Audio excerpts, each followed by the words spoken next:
आमच्यासोबत शिक्षक शेतकरी आहेत. सर, काय सांगणार आपण आपल्या शेतात आंबा आणि पेरूची शेती केली आहे. पेरू आणि आंबा याच्यामध्ये पेरूचे माझ्याकडे पिंक तैवान नावाचा जातीचा प्रकार आहे आणि पिंक तैवान हे पेरू आहे. त्याचा म्हणजे पाहायला हिरवा वरचा हिरवा असतो, आतमध्ये पिंक असतो आणि गोड पण असतो, चवदार असतो खायला. तर याचा उत्पादन बऱ्यापैकी होतो, कारण याच्या पेरूचे 4000 झाडं आहे आणि 4000 झाडाचा वर्षाकाठी मला 4 ते 5 लाख रुपये उत्पादन मिळतो यापासून.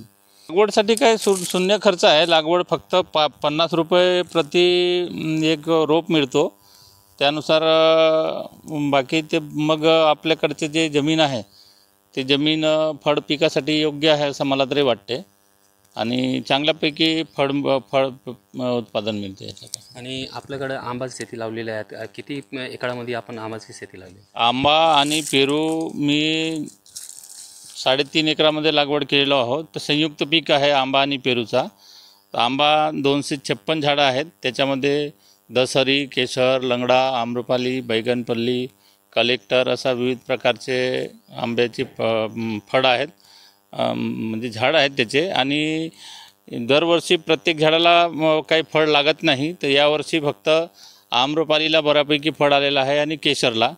बाकीचे झाडं आहेत लंगडा वगैरे, लंगडा, दसरी, त्याला एक थोडाफार आहे. बाकी पुढच्या वर्षी त्याला जास्त प्रमाणात येईल. यावर्षी कमी आहे, परंतु 256 झाडापैकी मला वर्षाकाठी 1 ते 1.5 लाख रुपयाचं उत्पादन मिळून जातं.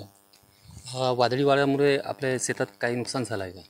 आता सध्या वादळी वाराचा प्रकार आपल्याकडे तेवढा आलेला नाही आहे, पण ज्यावेळेस वादळी वारा येईल त्यावेळेस आंबा खूप प्रमाणात झडून जातो. आंबा फळ गळती होते आणि यावर्षी जर गळती झाली नाही तर बऱ्यापैकी पीक येण्याची शक्यता आहे. काय आवाहन करणार आपण शेतकऱ्यांना?